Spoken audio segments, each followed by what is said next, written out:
We are coming to you live via Facebook streaming, via YouTube streaming, and also via Skype online. Each one of you is welcome to this live broadcast. Love is wisdom.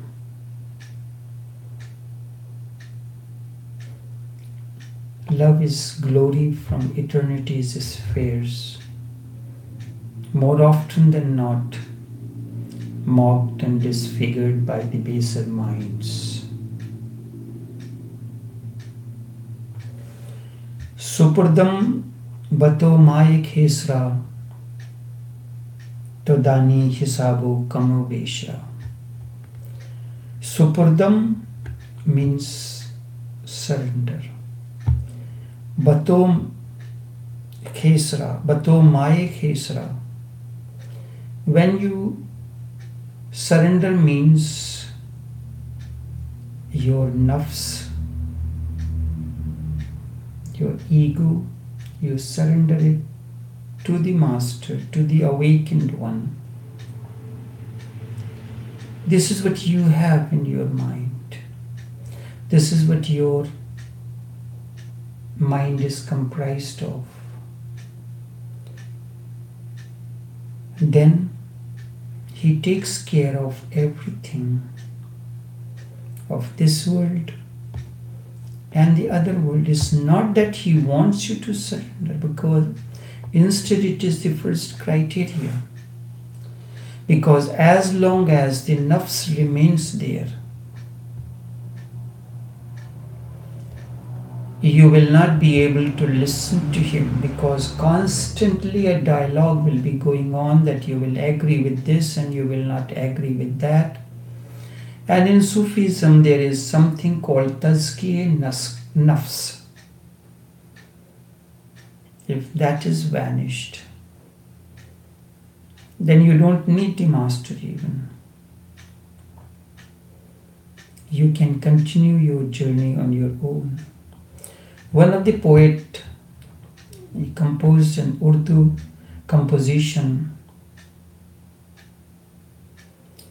He sings, Chaman ho, chaman mein nirali fiza ho. Chaman means the oasis. Chaman ho, chaman mein nirali fiza ho. Fiza means the whole ambience is unique.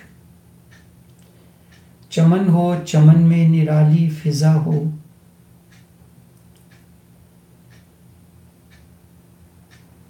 And in one of the lines, बजाता चैन की बंशी हूं मैं अपने पीर के दम पर. चैन की bansi means knee, flute. Chain means comfort. बजाता चैन की बंशी हूं मैं अपने पीर के दम पर.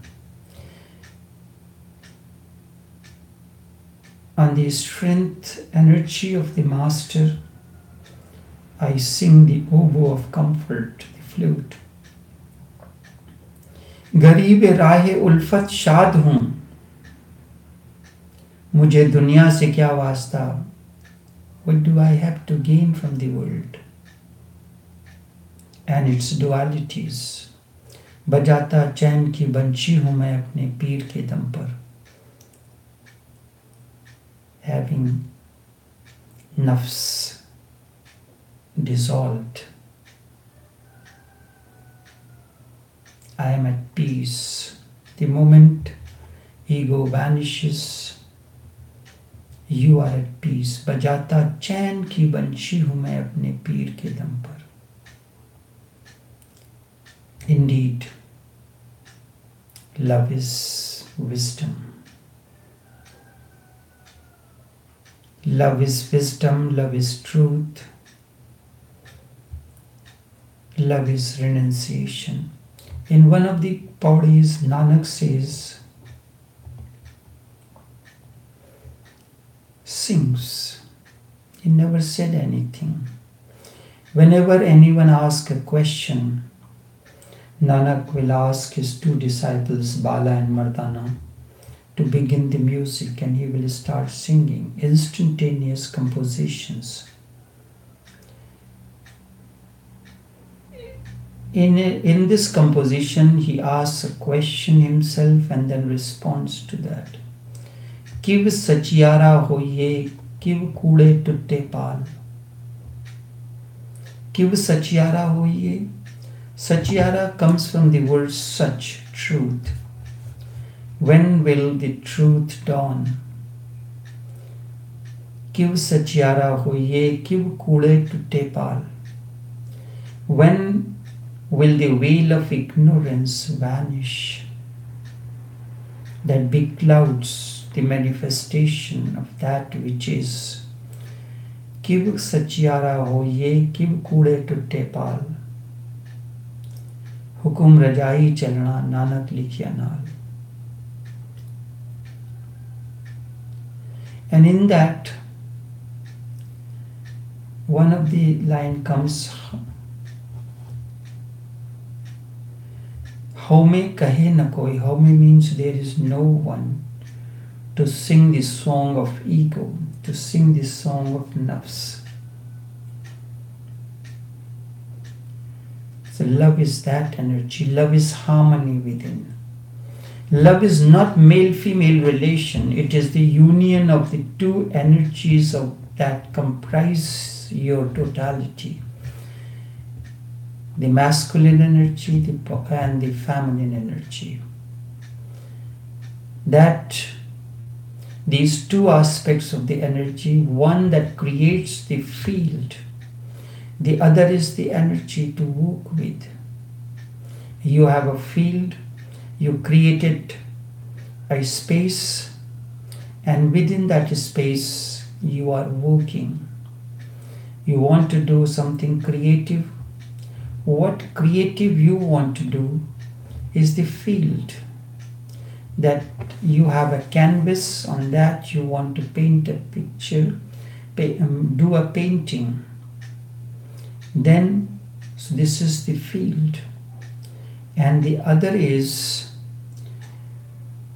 the energy, the awakening. How do you mix the colors? What you want to paint, how you want to give these strokes, dashes of the colors.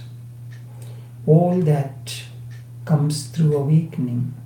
Together, the awakening is the masculine aspect of your energy. It comes just as the electric current. The bulb that lights gives light to you in the room. It has two poles. Always, wherever there is an illumination, there are two poles. The positive current comes from the outside, what you call your national grid or the national power supply or the cosmic source when it comes to the spirituality. And the negative comes from within. Negative does not mean the negative, as you know, the two poles, the positive and the negative poles. The negative current is taken from the body itself. And when these two balance one another, illumination happens. And that illumination is love. Love is not that you understand as the operation of the male-female energy at the physical level. Yes, that can be a beginning. Because you have not explored the inner male and female, so you have to go into the outer. The outer male and female can help you to balance that energy But if it is not done meditatively, that does not happen. Instead of bringing the harmony within, it brings distortion. And when the inner man and the woman, the masculine and the feminine energy, the left side of the brain and the right side of the brain balance one another, that very moment, the third eye, which is not the eye, which is the transcendence, you see through the two eyes. When you transcend it too, the left and the right, something that happens, that is the transcendence. It is not that there is a third eye. It is the middle path, middle. That very moment, inner harmony comes, love becomes wisdom. This is the harmony. The first sight of love is the dawn of wisdom. With first spark of love dawns the sun of wisdom or awakening. With the first spark of love dawns the sun of wisdom. Everyone wants to love and to be loved. But why is it so? Your wise men say, first sight of love is the last sight of wisdom.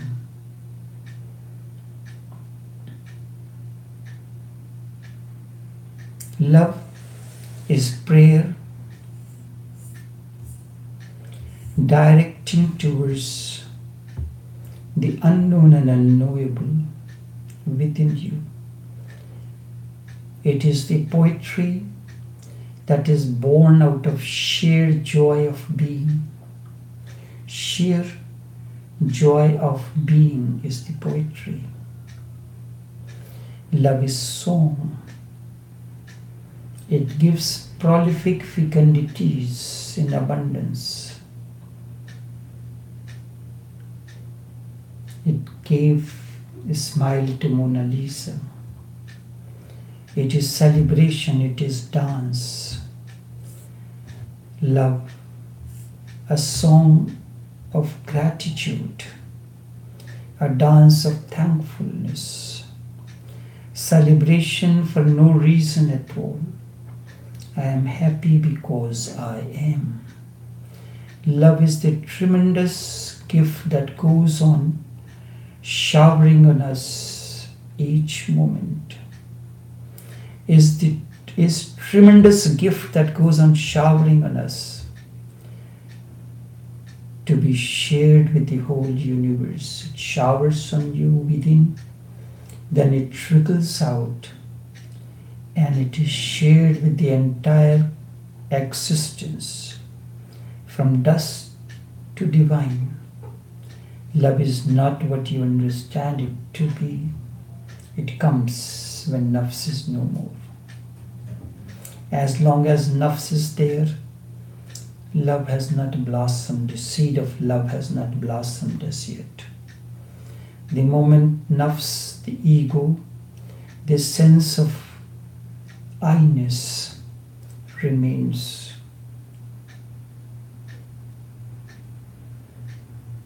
love is not blossomed.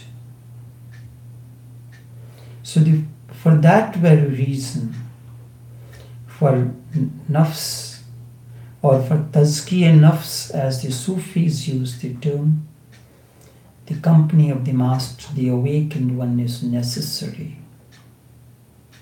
That is the only purpose of the master, to dissolve your ego. If your ego is dissolved on your own, you don't need the master, because the master is within, and that remains hidden under the veil of ignorance, which comes because of your nafs.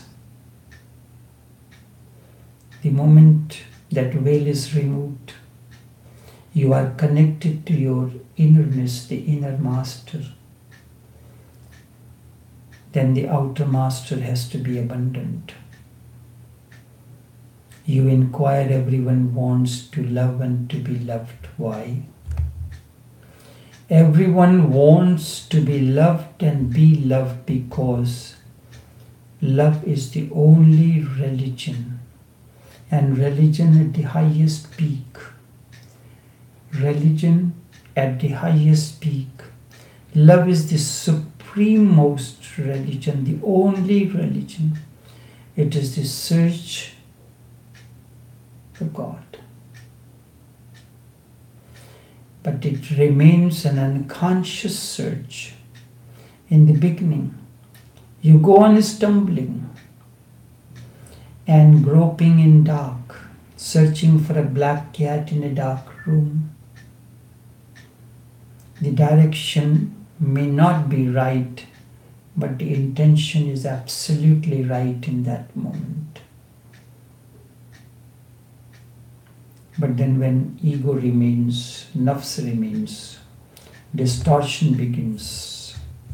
And instead of it evolving you,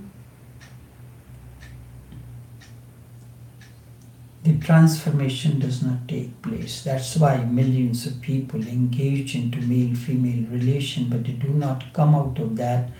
And the spark of bliss, the spark of awakening is not seen anywhere. Love is not an ordinary thing.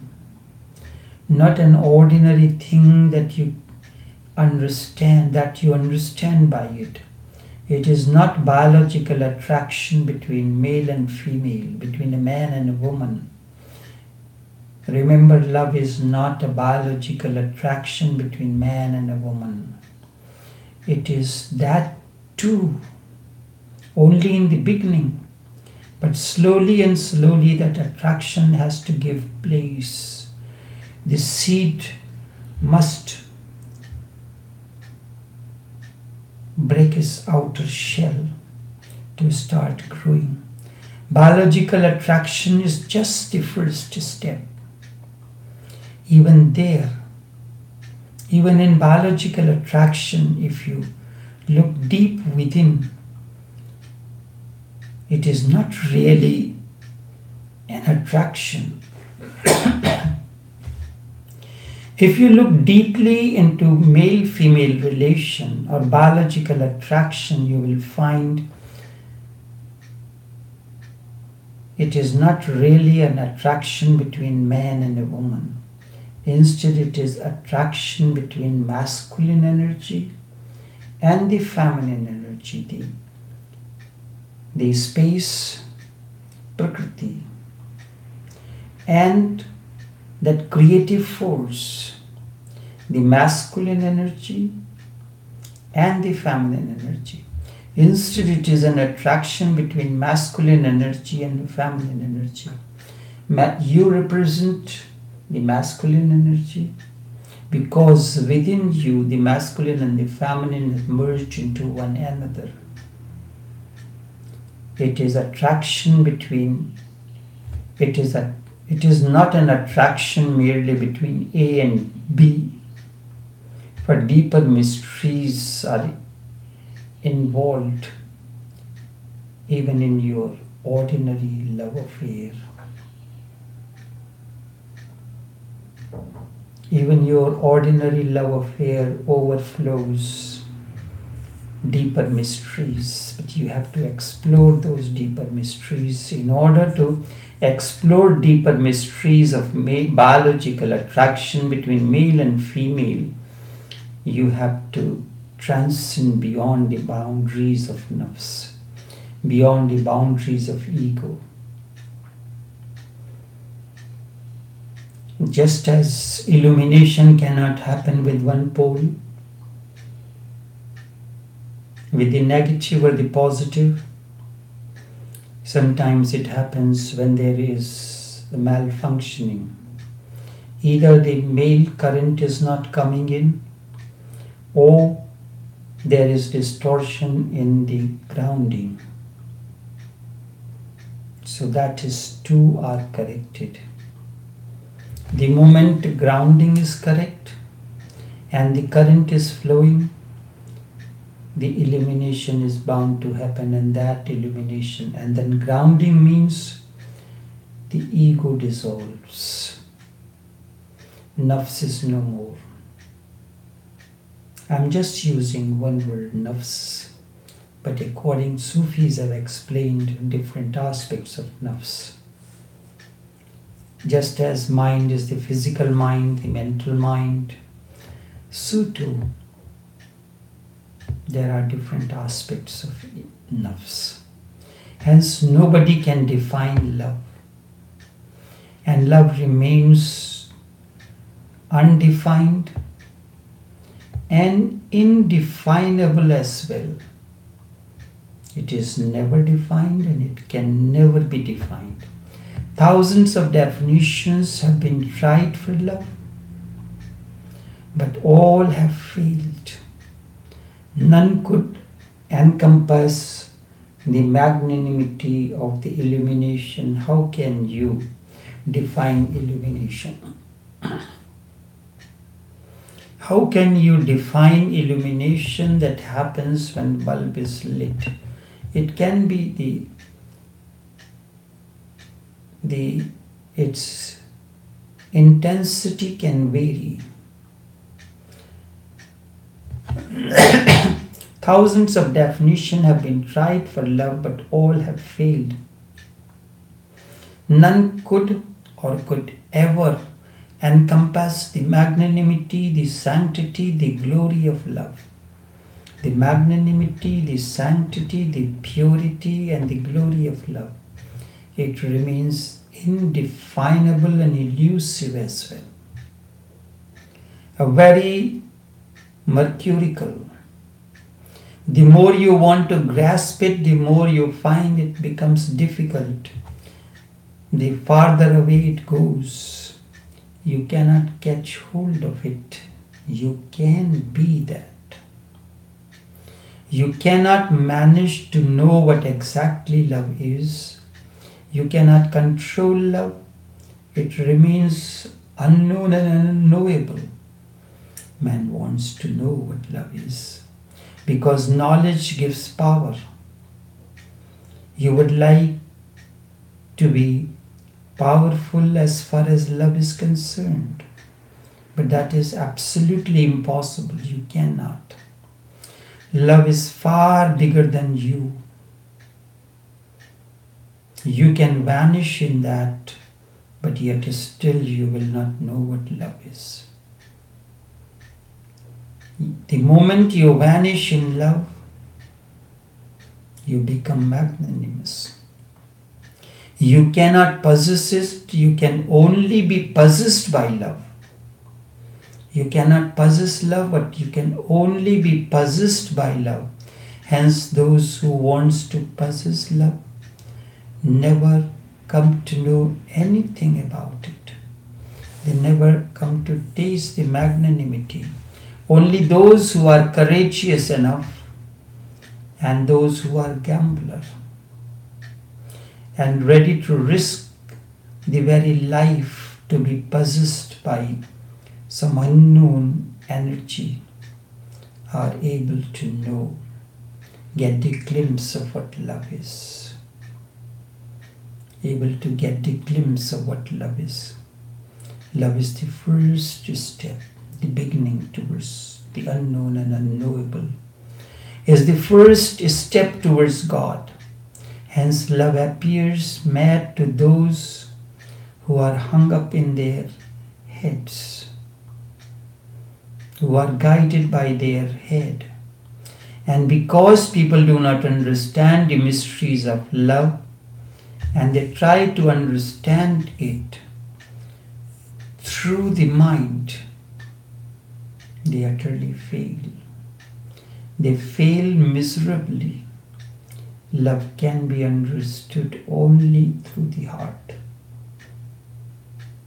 It makes your heart incandescent first. It invokes your heart. And the seat of love is the heart. Remember, all that is great is available to the heart alone. Heart is poetic. Mind is barren, it's like a desert. Nothing grows there.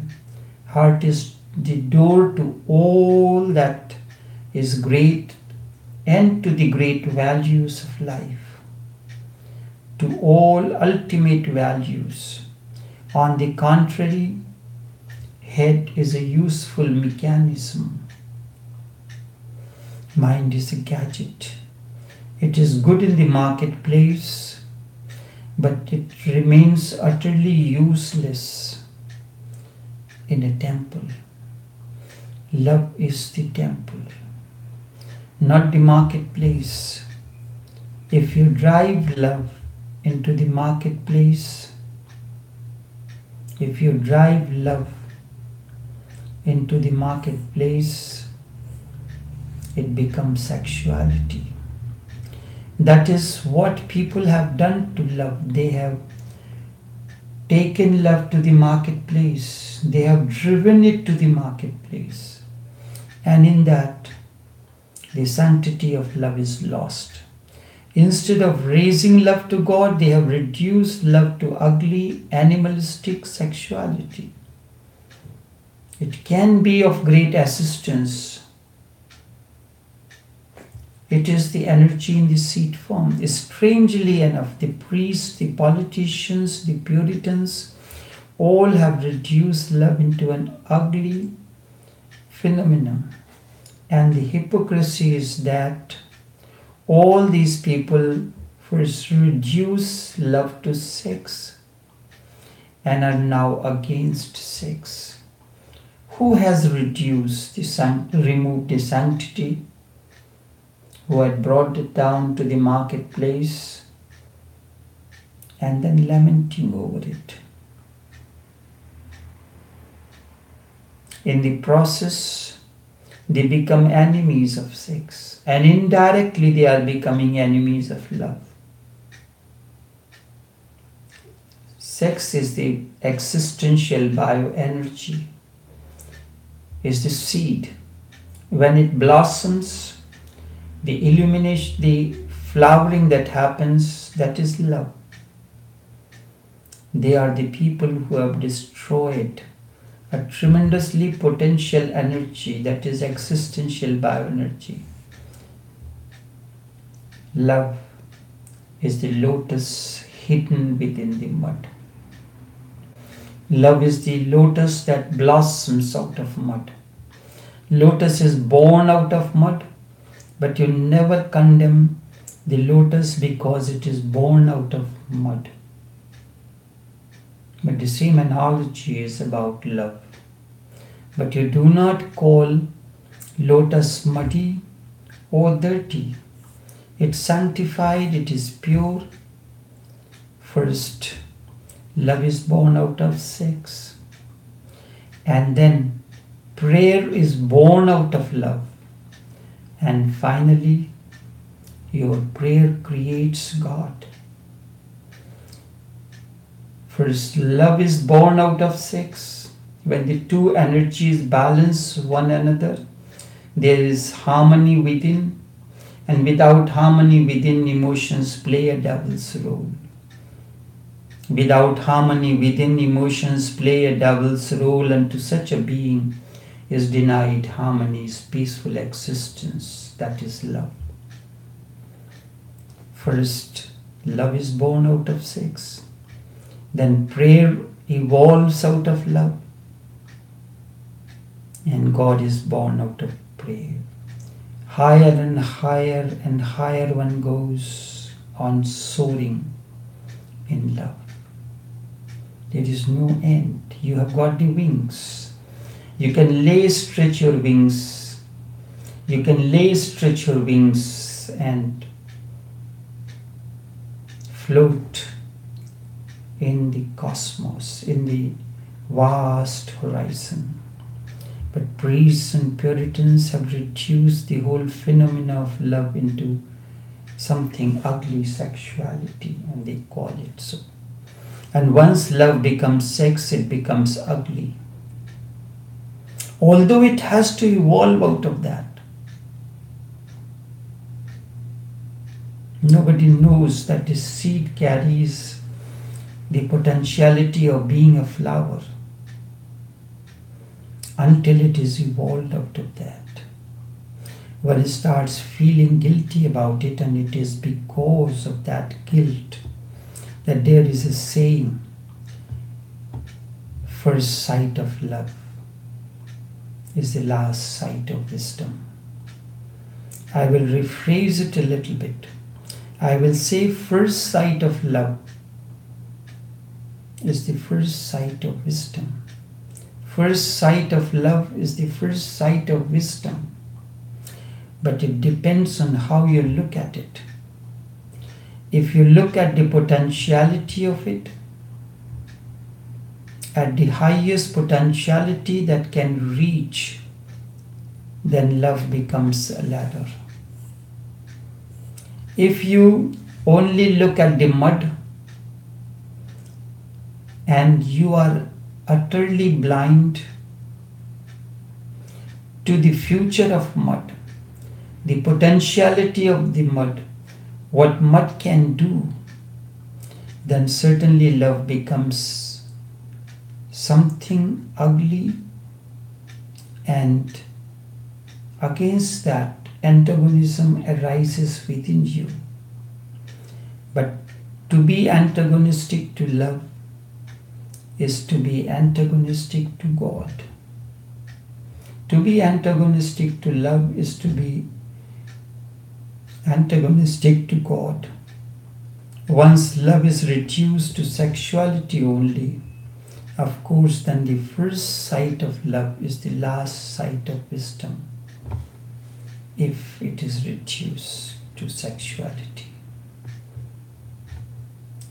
Then the first sight of love is the last sight of wisdom, but it depends on you. Why reduce love to sexuality in the first place? Why not change the baser metal into gold? Purify it. That is the whole art. How to purify the baser metal into the precious one. When the diamond is taken out from the mine, it is ugly, but it has the potentiality, it is polished. The unwanted is cut out of that. And in that very polishing, its glory begins to shine. There is an incident in the life of famous sculpturist Michelangelo. He used to spend his pastime at a shop. And at the back of that there was a big, huge stone. Many times Michael will go there and look at the stone. He will admire, and then remain quiet because he could not pay for that stone, although he was seeing the potentiality. Then one day it happened, the owner of the shop had observed earlier that Michael used to look at that stone. So he asked Michael, I want to dispose of that stone. I would like to give it to you. Michael was elated, but he thought that the man may ask for a price. He said, what is the price? He said, I will give it to you free. Then Michael thought how it has to be transported, that also may require a huge sum of money. He said, don't worry, I will give it, not only give it to you, but get it transported to your place. Carried it. Michael used his chisel and went on removing all that was unwanted. And when all that was unwanted was removed, he had a design in his mind. And he was chiseling out to bring that design, that sculpture into, because he had seen that sculpture into it. The size of that was that. That's how the Master sees the hidden sculpture in you, and all he wants to chisel you out. You have to give him the opportunity, and that comes only when you surrender your ego and you allow him to mold you the way he wants. The way Michael wanted to mold that piece of stone, the stone completely surrendered it to the energy and the imagination of Michelangelo. When this statue was complete, the sculpture was complete, he had it covered. Then he went to the shop and asked the owner to accompany him as he wanted to show him something. And when the man reached, he wanted to know what he wanted to show him, that he had insisted so much. He unveiled the sculpture, removed the veil. And what the owner saw, tears began to flow from his eyes. It was the sculpture, the body of Jesus was taken down from the cross, and it lay on the lap of Mary. It was kept in the Basilica of Rome until some years back when it was distorted. When once you reduce love to sexuality only, then the first sight of love becomes the last sight of wisdom. And it is said love is blind. But it depends on you. Why reduce love to sexuality in the first place? Why not change the baser metal into gold? Why not learn the alchemy of love? I teach you that alchemy of love.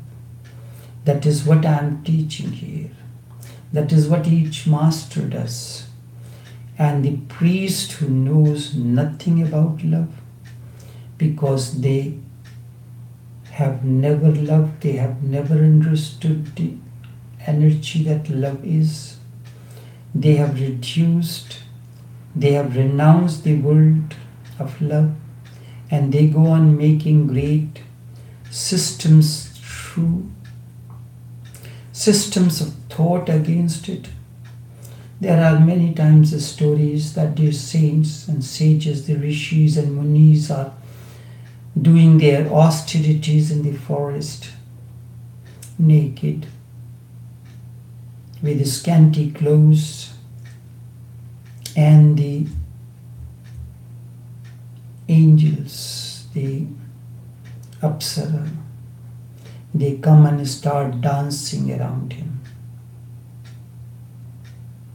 Do you think they have time to dance around these sages, and that too naked? That too with scanty clothes, and in the process of their austerity they have become ugly? No, it is the suppressed emotions that assumes the form. And they do not understand this. They have suppressed their emotions and feelings so much that it evolves. It is a psychological distortion. These people,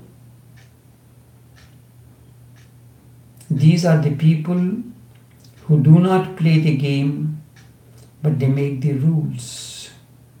They have not known how to play the game, but they go on making the rules. For centuries, the priests have been making the rules, the commandments.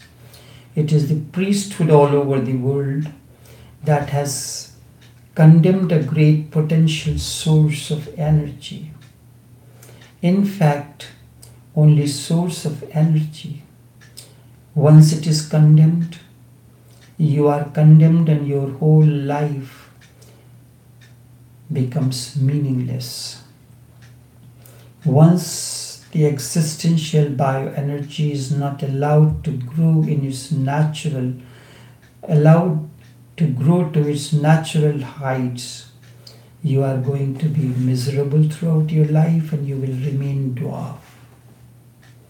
Love is the greatest gift of God. Learn the art of it. Learn the song of it. Learn the celebration of it. Learn the dance of it. It is the absolute need for transformation. Without love, there can be no transformation. Without surrender, there can be no transformation. Without dissolution of ego, when the drop merges into the ocean, there is no transformation. Love is absolute need. Just as body cannot survive without food, so too the being, the soul, cannot survive without love. Love is the nourishment for the soul, for the being. It is the beginning of all that is great. It is door to the divine, door to the beyond. Love is the only wisdom there in. Only this much for this morning.